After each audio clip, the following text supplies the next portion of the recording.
Welcome back into the Ohio MMA podcast. I am your host, David McKinney. Joining me on today's episode is Josh, the Flying Hawaiian Perreira. What's up, Josh? How you doing, brother? I'm good. I'm good. How are you? I'm doing well, man. I think I can't remember if you've been on. We've definitely done interviews before, but I don't know if you've actually been on the official Ohio MMA podcast. So, Yeah, I um, don't think so. yeah, but Still an honor to be in your presence and talking to you, man. Man, thanks. Stroking my ego, that my non-existent ego. But so you are back in the cage here in a couple of weeks. You're actually going over to Indiana, Southern Indiana Combat Production number 6, fighting for the flyweight title over there. And man, this first off, let's talk about it, man. Going over to Indiana. How you feeling about the fight? How's training camp going? Camp's good. Added West Side Barbell into my camp as well. One of my main training partners for this camp, or two of my main training partners, I guess, Anthony Jagle and Josiah Harrell. Um, Great moving around with them. Always an honor. Always a privilege to be able to train and share information and just train in general. But yeah, everything's going good. Weight's good. 138 right now, so this is the easiest cut yet. Yeah, and you're facing another fellow undefeated fighter, Gage Mitchell, for the flyweight title. What's it like to be 4 fights into your pro career and get a crack at a professional title? I feel like amateur titles you see pretty regularly, especially on the regional scene. Not as many pro regional titles. So what's the feeling like getting a title shot at 4 now? It feels good. I was supposed to fight Gage as an amateur. He turned the fight down. We were supposed to fight Gage a couple times earlier into my career, and even if the title wasn't on the line, I just want to get in there and challenge myself against a really crafty jiu-jitsu practitioner. And yeah, we'll just see what happens. I know it's for a title, but a fight's a fight, and then it's I'll just be ready for whatever.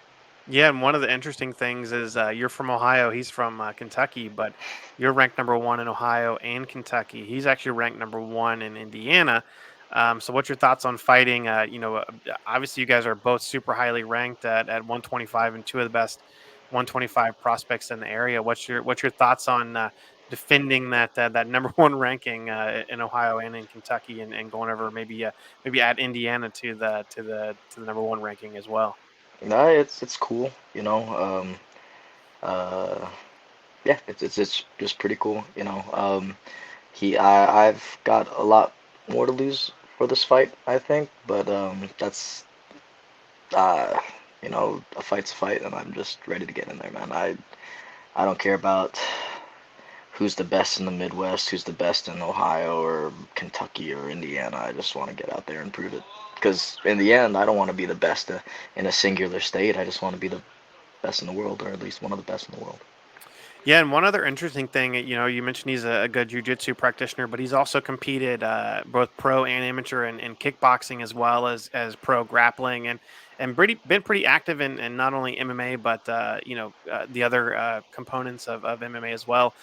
Is that kind of do you look at that as like an interesting thing to for an opponent that he's like he's just a super active opponent, and you haven't necessarily competed as much outside of MMA. But what's your thoughts on facing a guy that has done pretty much everything? Um, like I said, another great challenge. He poses a huge challenge on the feet as well. That plotting style keeps his hands up, shells up, checks, and then the moment you're got your back up against the fence, he goes straight into his wrestling grappling. So I'm usually pushing the pace back, or at least keeping my opponent on the back foot. So it's going to be interesting to see how two fighters that plot forward.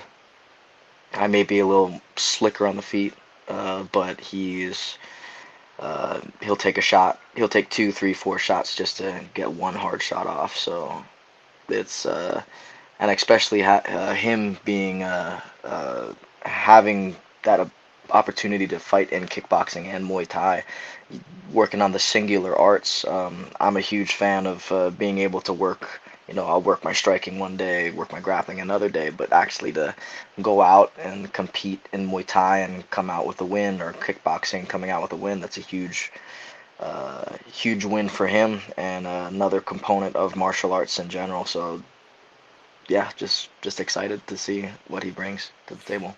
Yeah, and you briefly mentioned incorporating West Side Barbell and some more strength training into your training camp.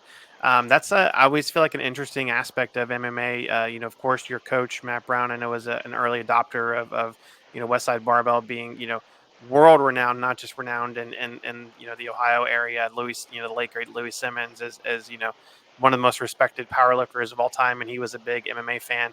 I actually just talked with Miles Robinson a couple weeks ago about he's been another guy who has done it most of his career, and he said it has given him the ability to have power without like looking like he has power, without having to like open himself up a lot. And for you as a guy that you're such a different fighting style that you rely on flow a lot and things like that. And how do you kind of plan to incorporate the increased power into your existing style? Yeah, being able to flow and then crash. The Of course, I'm not lifting up trucks and cars like how Miles and a couple of the other guys at Westside Barbell are doing, but I've seen my strength Maybe a increase. four-wheeler. Oh yeah, absolutely. You're A 25er, golf so cart, golf cart, yeah, yeah. yeah. But it's I am seeing the power translate to my grappling and in the clinch and in my boxing as well, and I'm getting a lot less muscle fatigued. They're putting us through hell every single day, or Monday, Wednesdays, and Fridays at least. But I'm seeing it transfer over, and we're starting to taper off, less weight, but more, keeping the reps still pretty high. But yeah, I'm excited because my whole last camp, I wasn't lifting or anything as well. No strength training, just being able to, just flowing because I was still worried about my hand. But my hand's in a good spot now, and yeah, I'm ready to flow and crash. And one interesting thing, especially in regional MMA, you take fights and it's like, hey, 3 weeks, 4 weeks. This fight in particular feels like I think it was announced like back in May or maybe June, which is a super long lead up to a fight, especially on the regional scene. Is that kind of a different mindset for you, where you're like, hey, I know my opponent and I have an extra long time to prepare for that opponent for the fight, what is that kind of a little bit of a difference than what you've had before? Yes and no. We were originally supposed to hop onto the LFA Canton card, and sadly that didn't happen. They offered this fight, so we were planning on hopping straight into the Canton card, like a month later, and then going straight into this fight with Gage. Um, and yeah, we were just gonna stay ready, keep basically just get around to 135 after the fight and just coast. But it's different. It's being able to watch all of his fights, find the same tendencies that he does throughout all of the fights. Of course, he's had just as much training leading up to this fight as me. Almost 3 months, almost 4 months, and he's also doing a professional grappling match this week Saturday, so I'll be keeping an eye on that as well. But he's just like me, just sharpening the sword and getting ready for an opponent. And I usually always think a fight after as well, but this fight I'm just focusing on this guy, and yeah, it's been being able to pick apart his style, his what he's been able to do, and how he's been able to finish his opponents as well. But at the end of the day, I we're just gonna square up and we're gonna have fun. That's gonna be a good one. Yeah, it's interesting you mentioned that the LFA card that was supposed to happen in Canton. I'd heard some rumblings about that as well, and it's Yeah. interesting because there's so many fighters from Ohio that have either fought on LFA or signed LFA. Matt Adams, Cam Kenzig, you, Hmm. Chelsea Connor. Jade Sheely. The list goes on and on. Hopefully, you got to think before too long they'll eventually get here to Ohio. I feel like they've been in so many states. I think like 30 plus states. And how have Mm, you not done an event in Ohio, man? That right. it feels like it's time, and we got to get we got to call LFA out and get a show here in Ohio. Yeah, Mark, what's his name? What's his name? Like the president or the guy that kind of like runs the show.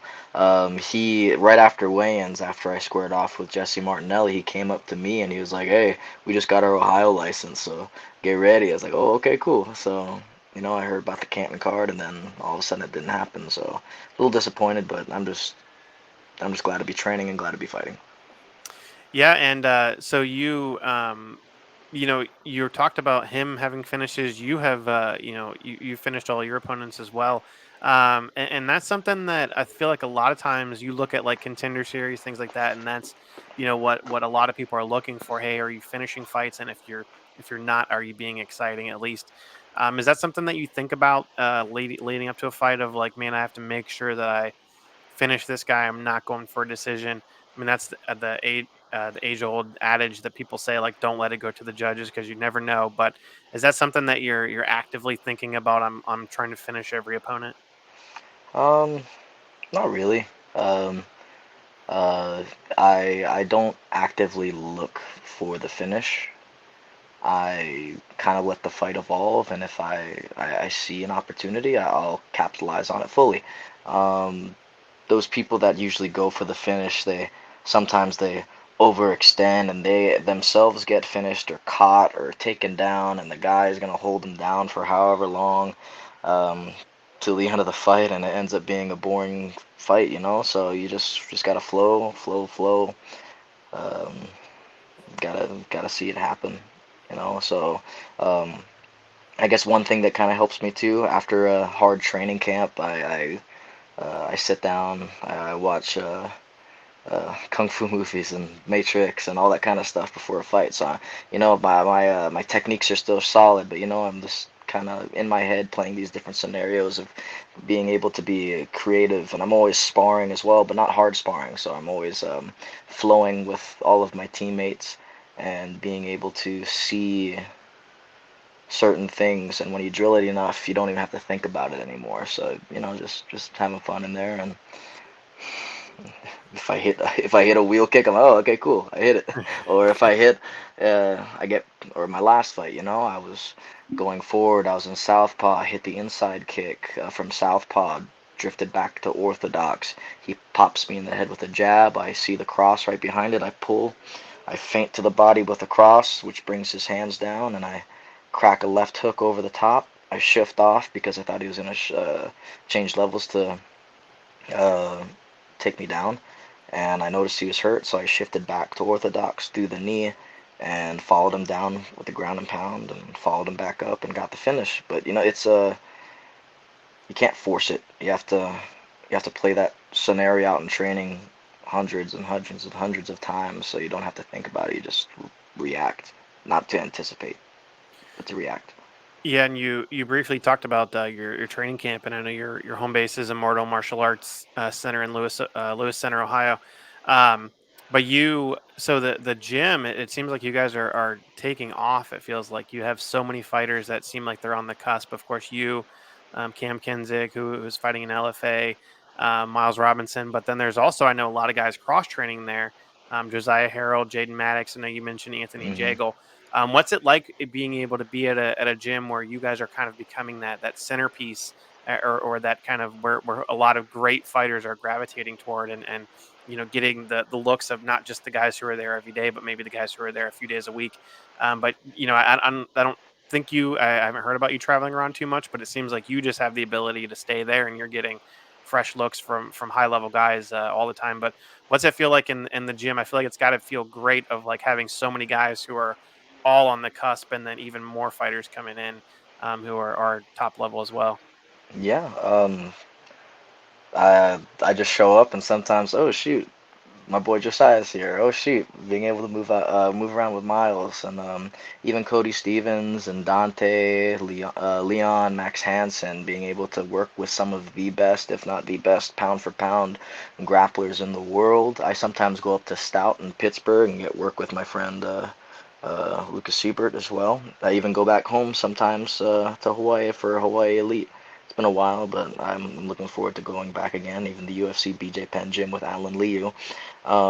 But yeah, it's a blessing, man. Being able to train with some of the best fighters in the world. Uh, what more can I say?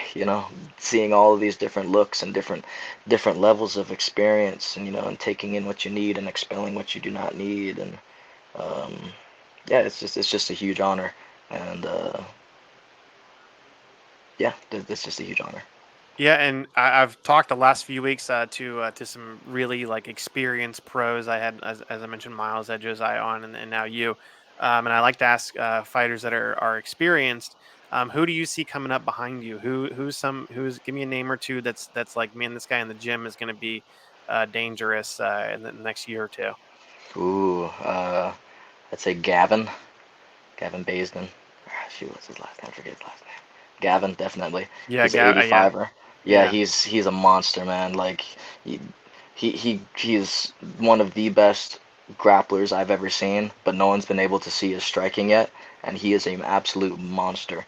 I would also say Isaac is also a monster. Malik, he used to train down in Stout. He's originally from Russia, and there's amateur debuts and then there's amateur debuts, So he's an, he's gonna be a killer. Aaron's working hard. Uh, Ahmad's working hard as well. We have so many guys out of the gym. It's not just talent, but it's hard work and dedication. And everybody puts 100% in every single day, and we don't leave till late in the night or until we get better. You know, Yeah, that name Gavin Bison keeps coming up, and I've called his last two fights bro. for for OCL. Man, it's like, oh, but it's gonna be quickly. They're gonna have a hard time finding fights for that guy. Oh, dude, he is a monster, man. I'd keep an eye on him. He is a monster. And speaking of monsters, I guess obviously Mark Coleman is there. I know he's going through some stuff, Yeah. but one of the things too that I've actually talked to multiple people who've trained who train under Matt Brown, and now that he's retired, what's it like being going from where he obviously was a coach before, but also sometimes it felt like more of like a training partner where he's preparing himself as well. But has there been a train? Have you seen a transition from you know coach slash training partner to just pure coach? And if so, what's that difference like with Matt specifically? He finds your weaknesses and he specifically works on that for an hour to an hour and a half. We're doing pad work or we're grappling, and he looks at everything like when he works with me, Miles, or Josiah, we pick everything apart, and he's like, okay, you're gonna work on this, you're gonna work on this, and you're gonna work on this, and it's just honing that skill. I have Shane as my main striking coach, but when Matt is there, he makes the pad sessions feel like a fight, and you have to make these decisions so fast. And, like I said, we're working on a singular thing and getting better at that singular thing. And I ain't gonna say what it is for me, of course, but you'll We'll see October 5th. October 5th, you will see me getting better at, or you will see much more improved Josh Perreira from the last one, of course. But it's crazy, man. It's crazy. Sitting down, helping you pick apart these fights. His fight IQ is so high, and he's been to the top of the mountain. He's seen everything, so it's so cool to sit down with him and be like, hey, you need to work on this and this and this and this. So Yeah. yeah, And now you're getting to the point in your career, you've got, after this fight will be a handful of fights under your belt, and at 125, and it kind of the two ends of the spectrum, flyweight and heavyweight. you don't always necessarily need a ton of fights. You don't need a dozen to 15 fights to prove that you're maybe ready for for the next level. Is that something that you kind of have on the horizon, and maybe that horizon seems like it's getting a little bit closer? Do you kind of have a plan for the next maybe year or so of where you want to be? I just show up to class and I train. That's about it. um, uh, I I used to think ahead. I used to like. I remember having an interview with you, and I was like, "Oh, I'm gonna steamroll this guy," and blah blah blah blah. And I didn't focus enough on my partner. I was going through an injury. I was sick, and that fight ended up being a draw. And I do not want to give myself that opportunity to underestimate an opponent. I look at that opponent, and it's hard for me to look past it. But we'll see after this fight. We'll see.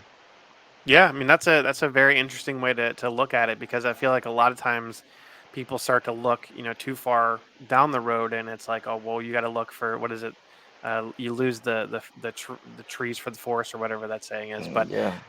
yeah, man, I'm excited to see you. I know SICP, they've seemed like they've been putting on some pretty good shows over there in Indiana, and it looks like this fight card is a pretty deep fight card with a bunch of top prospects, and some guys who've been around for a long time. Yeah. Um, do you feel like the big fight, like you've fought on LFA a couple times, but being on like a big regional card, does that kind of help you say like, I got to make sure I step my game up as well when there's so many fights and so many pros on the card as well? Yeah, you gotta, like I said, you gotta be a bit of a standout, I guess. Uh, and you gotta make a name for yourself. Can't can't piggyback off of anybody else. You gotta be yourself in there. So I'm just gonna go out there and have fun and be myself. And we'll see what happens. Awesome, and I'm a like I said, I'm a fan. I've been a fan since I think I called like your second fight as an amateur, and you're like as a different type of no, it was your third fight. Sorry, different type of fight. Ooh, it was the I was Dressler. with the yeah, yeah, Yeah. yeah. That was the first time Ohio Combat League ever let me weigh in the day before. That was pretty cool. It was right in the Yeah, middle of quarantine. I remember that. Yeah. yeah, Took me yeah. down. I landed weird, broke my hand, and I secured a triangle. Yeah, that was cool. Yeah, Yeah, remember that. yeah, and you're like, man, this guy is built different, and you've proven it, because you haven't lost since your debut, and you just continue to keep getting better and better. And if you like, I mean, as a fight fan, you have such a great style of like the guy who you have a great flow, but then also you're not forcing anything, right? You're not just looking for that one punch. Like you're like the pitcher who has like 75 pitches, and you're like, what's he going to throw next? And it's fun to see as a fight fan, because you never do know what's going to come next, Yeah, and no matter what, it's always exciting. So I'm excited to see the fight. I think they do streams on for their shows over there for in Indiana, but I'll let you know where you can find it once we get a little bit closer. But yeah, man, thank you so much for joining me. Any sponsors? Anybody you got to thank? yeah. I want to shout out my coaches, Matt Brown, Shane, Cam Knight. I want to shout out my manager, Rick Voorhees, Mark the Hammer Coleman, um, my teammates, Miles Robinson, Josiah Harrell, um, Anthony Jagle for helping me out with this camp as well. And he's also got a fight coming up pretty soon too for CFFC. Keep an eye out for him. Um, Cam Jenkins, Malik, uh, my dude Paco, one of my boxing trainers over at Pilger's Old School Boxing, Corey. Just so many people. Sponsors, let's see, Cisco, my tattoo artist. Um, some of the best tattoos you'll see around. Aloha Beef Chips, Westside Barbell, Max Effort, and Rude Dog Bar and Grill. And shout out to you, man. Thanks for having me on again. Thank you. Yeah, man, thank you so much for coming on, man. October 5th, Southern Indiana Combat Production. That's a mouthful, so we just say SICP. Sick. SICP. I think Over they used to in be a Coliseum Combat too. I think that was them. Yeah, it's some of the Yeah. same people, I think. But yeah, they moved. Coliseum Combat was like northern Indiana, and this is Ah, southern Indiana. So gotcha. still over in Heard. Indiana, but yes, I think it's some of the same people. I think. Mark Slater, I think, is involved, Yeah, and yeah, Chance yeah, Beck, I think, is involved. But yeah, awesome to see.